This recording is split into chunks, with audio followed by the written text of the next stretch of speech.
This is my 1/12 scale 2002 Ford Focus WRC.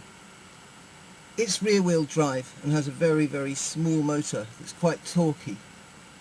I don't like the fact that it has a front wheel drive body on it, given that it's rear wheel drive. So I'm going to build a truck out of it.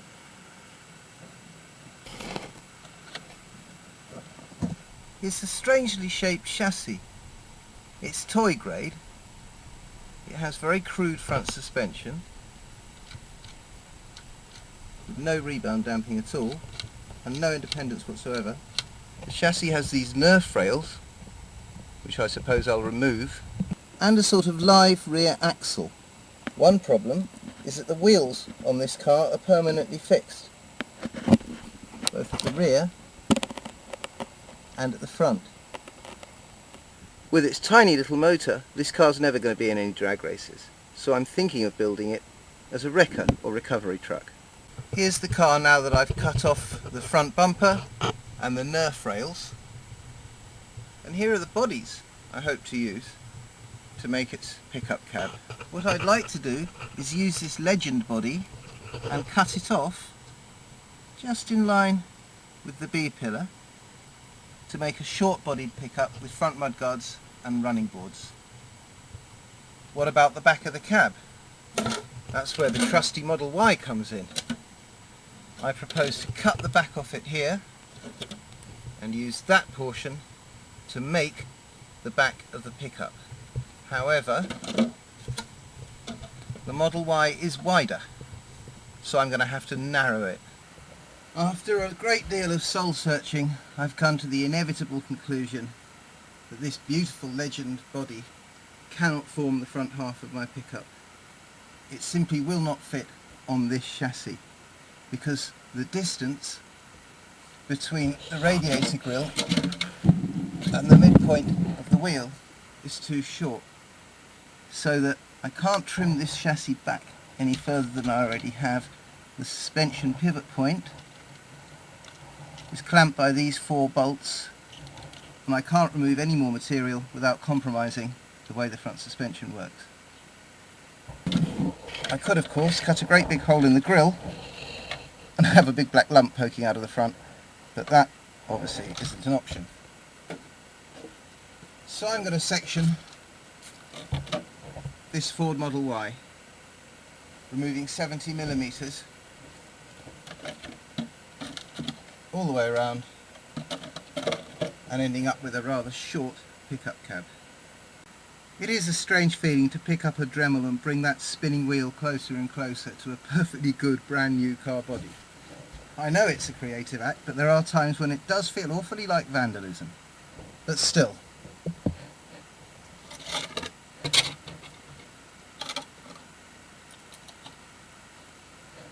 At last, I've got my short cab pickup.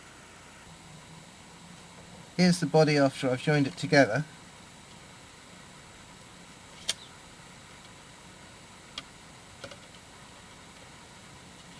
Not the world's neatest or most elegant joint.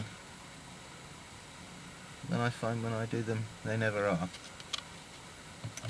However, I'm not happy, because this annoying front suspension design means that I have to sit the body so far forward on the chassis. I've done some trimming so you can see how it would sit. But there's no room for the wheels to steer. I'm going to have to rethink this. I reached the conclusion eventually that the only way in which I'm going to be able to put this body on this car and have it look reasonable is to move it further back by positioning it up here.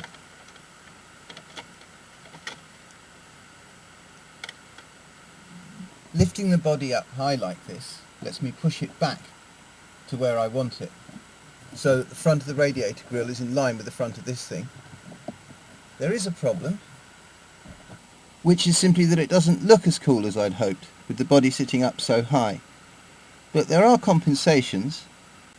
It looks nicer from the side without the snout of the bonnet poking out loads in front of the front wheels, and also of course now the wheels have room to steer. But what about the fact that the body's so high up when we view the truck from in front? Well, fortunately it's going to be a wrecker, which means it will need a push bar. So we can stick a big tall push bar across the front just below the body, and hopefully it'll look okay. Well, every wrecker needs a wrecking crew, so meet the driver for this truck. I hope to fit her in without having to cut her. I've just done some surgery so that she can bend her legs forwards to 90 degrees so she can sit upright in a seat, which she couldn't do 10 minutes ago. And let's set her height there, lift the body off. Yeah, it should be possible. I'm not seeing much in the way. I think we can get her in there. If I'd had to cut her, I'd have used another figure. With the body in its new higher position, I no longer need the cutouts which I had made to clear the front suspension wishbones, so I've filled them back in with offcuts from the middle section. The same goes for the cutout I made at the rear. I've been wondering how I'm going to hold the body on. In the end, I've settled for a simple idea. The body overhangs the chassis in terms of width. So what I propose to do is this. I'll just lift the body away. These are offcuts from the nurse rails, which I removed from here. I'm going to glue them in like this, and to each one I'm going to glue a wooden block. I've cut a sort of texture onto these blocks with a Dremel so that 2-part epoxy will hopefully have enough of a key to fix them to that, and then I can put a screw through the side of the body and straight into the wooden block. The cab's actually resting now on the wooden mounts, though it's not yet screwed on. First I'll just show you.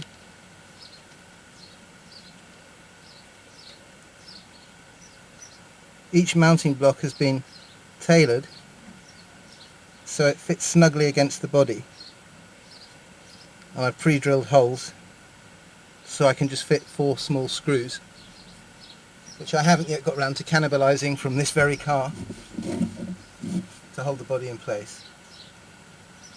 In order to achieve my rusty matte car finishes, I rely heavily on this product, High Coat Red Plastic Primer. It's the colour of red oxide paint, but it crucially dries absolutely matte. I've run out. The nearest I could find in my local shop was this stuff.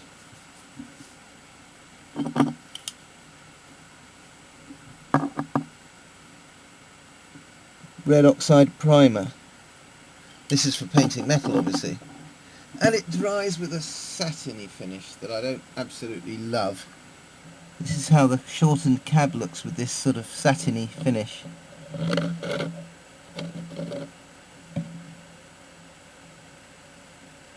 In order to get a proper matte finish on this, I'm going to have to attack it with some wet or dry paper. It occurred to me that it might be interesting to try painting it a series of different colours, one after the other, and then sanding it unevenly, so I end up with an all-over matte finish of the various different colours. I think I'll try that, because I've never done it before.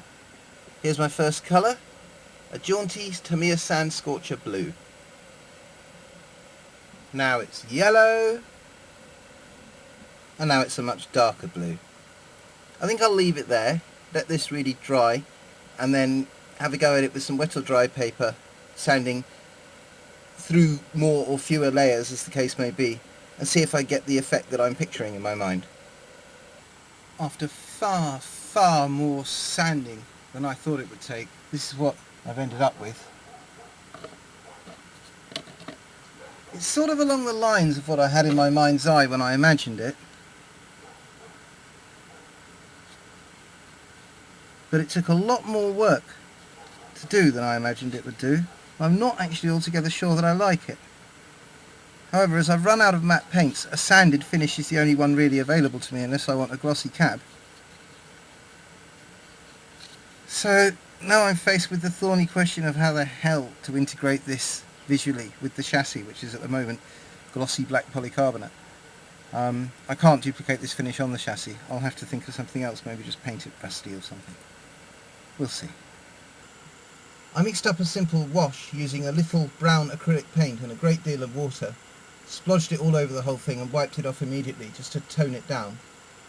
After that I used a tiny paintbrush to paint the chassis to look as close as I could get it to the sanded effect that I'd achieved on the body, and gave that a wash of brown acrylic paint as well to kind of blend them in together. And I've made a simple card template for the flatbed of the rear body. I'd like to make this part out of steel so that I can leave it to rust naturally. If I have to make it from aluminium, then I'll have to paint it to look as rusty as I can manage.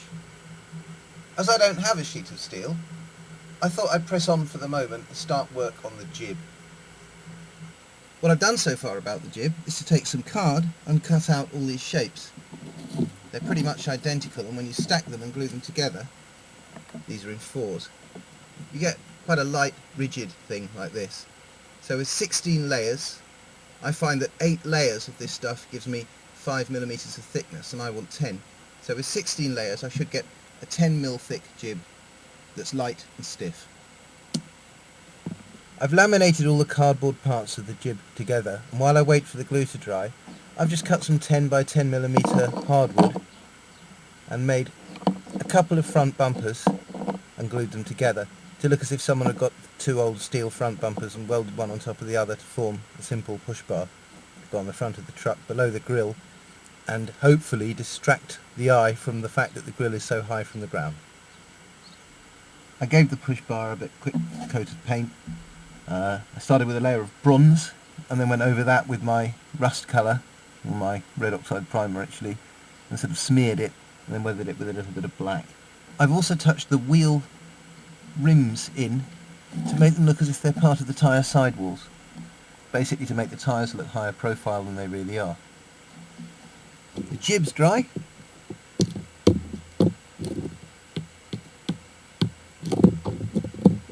It's about as heavy and as stiff as it would be if it were made, say, of pine wood, but it doesn't have a grain, so it's as strong in any direction.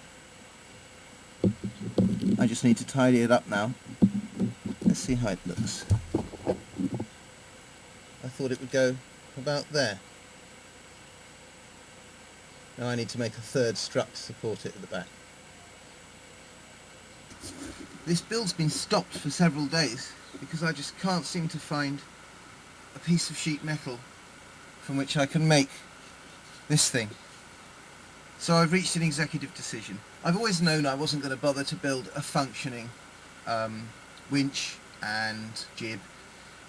The jib's made of laminated paper after all.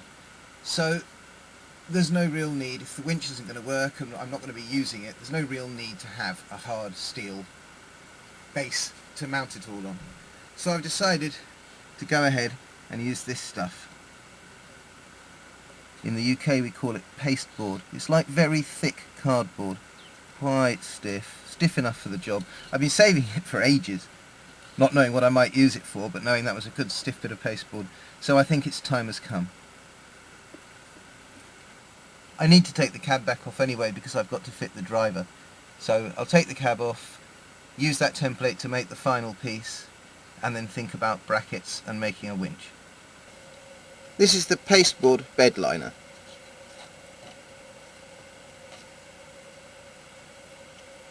There's a step and also some improvised checker plate in a couple of places. This still needs a bit more weathering. And then we've got the other components. This is a simple winch made from a wine cork and the top from a plastic bottle. A little aluminium bracket. It does turn, but it doesn't need to turn. There's the jib, which you've seen before, and I've got an assortment of brackets which I've made, hang on, there you go, to hold it all. Let's put it all together and I'll show you how it looks. Right, I've put those parts I just showed you together, so there are 3 brackets, 2 for the yoke, and this wider central bracket holds my mock winch. I'll turn everything round. That's how it would actually go. Obviously I haven't made the strut that supports it yet, so it's still resting on the overlong spindle for the winch, which I haven't cut off because it conveniently holds it up for me. Right, round the back of the jib I've put in a short length of chain. I don't want my hook dangling, so I hope to have a hook pull this chain up like that, nice and tight, and there'll be a chain and a hook, but it will all be restrained. One thing I forgot to tell you is how I do this fake checker plate effect.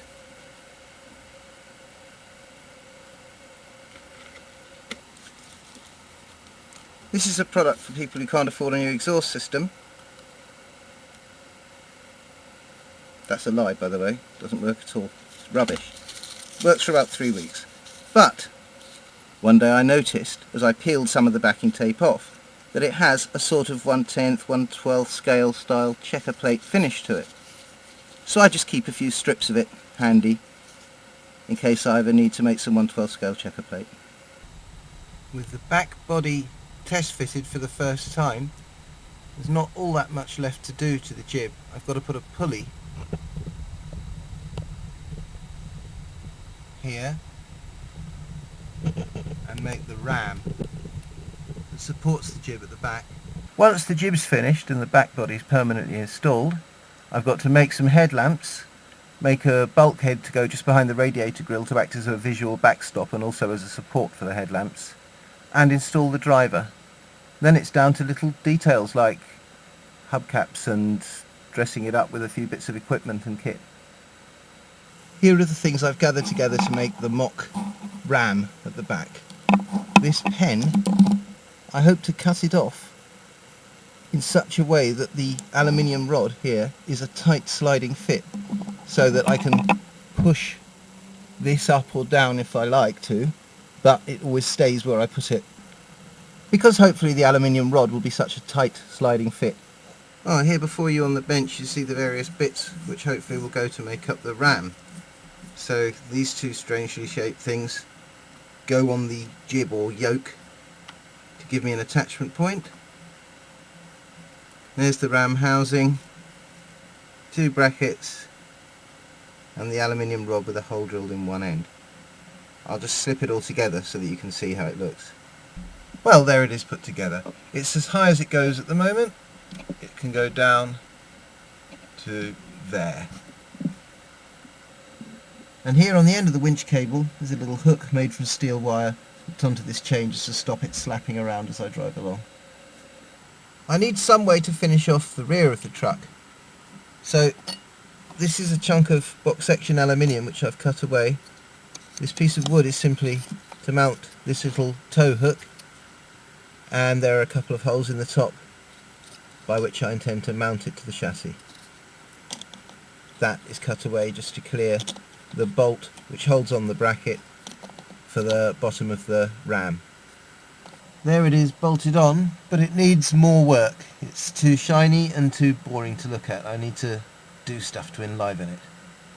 I've just shortened the ram, so now it can go down this far and up that far. I've also touched in with paint all the bright little bolts that were holding everything together. I'm going to put this bulkhead in just behind the radiator grille, so that when you look in through the grille you don't see any light shining through. And also, once it's in, it does serve as a useful reinforcement for when I mount the headlights. And speaking of headlamps, to the uninitiated this may look like a simple marker pen, but to me it's a 1/12 scale headlamp bucket. Now that the bulkhead's in and the headlights are finished, I can glue them into position. So we have headlights and we have a driver figure. Here's the rear panel on the back of the flatbed. I've trimmed it down and dressed it up with a few strips. And now for the question of some sort of fuel tank. Many rat rods use a cylindrical tank made from an old propane bottle or something of that sort. So I thought I'd scale the same idea down.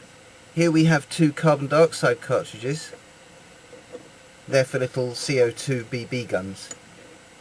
I've cut them at different lengths, such that when I join this and this piece together, I get one tank of the right length. I had meant this joint to be further towards the end, so that one of the two straps that I plan to use to secure it to the back of the cab would have covered the join. But I got that wrong, and I don't have any more of these bottles, so I can't do anything about it. I've cut my two CO2 bottles in half and glued the two parts together with epoxy. Then I stupidly used super glue to fix on the filler neck, and it's taking ages to go off. So while it's going off, I'm going to get the Dremel out and make myself some hubcaps. And there they are. They're going to look pretty small and lost in the middle of those enormous Ford Focus alloys, but let's hope that they do something to disguise how modern the wheels actually are. There's a bit of a problem with the hubcaps. Unfortunately, they simply don't suit these wheels at all. They stick out. They stick out past the tyre. When I put them on things like this Morris, when you view the wheel from in front, you don't see the hubcap. It doesn't stick out past the tyre.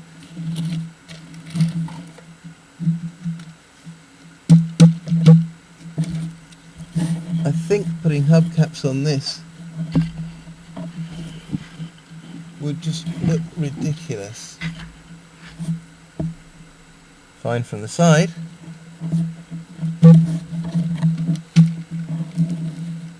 but absurd from in front or behind, and quite frankly they'd just get knocked off. So it looks like I'm going to be rolling with ugly wheels on my rig, because you can't change these wheels. The only other thing I thought was maybe just put a flat disc across them, but then they look like buggy wheels, they look worse. I think leave them as they are, paint them a bit better and leave them as they are. Well, here's the tank installed on the body, just with a couple of cable ties. And there's the Proline equivalent and my slash. It does seem reasonable to suppose that a recovery vehicle might carry spare fuel, perhaps some petrol or gasoline and some diesel, a can of each. I have 3 scale jerry cans here in the workshop. These 2 are plastic and came on a toy Land Rover, just happened to be the right size. And this one is made of modelling clay.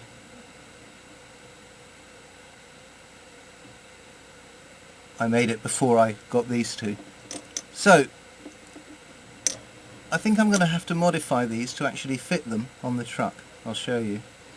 I wanted to sit them in there, but they don't quite fit. There's not a lot in it. So I think I can cure it.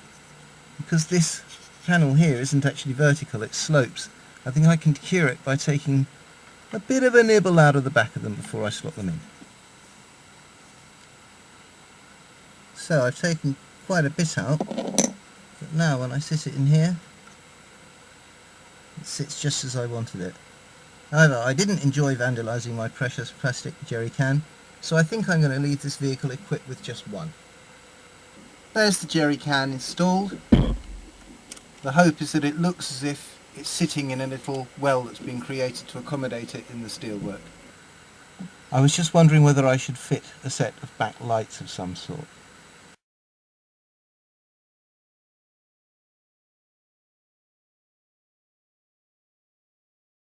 I've painted the light lenses from the inside and then gone around them from the outside with matte black, and here are the 2 mysterious things, which are of course mounting bracket.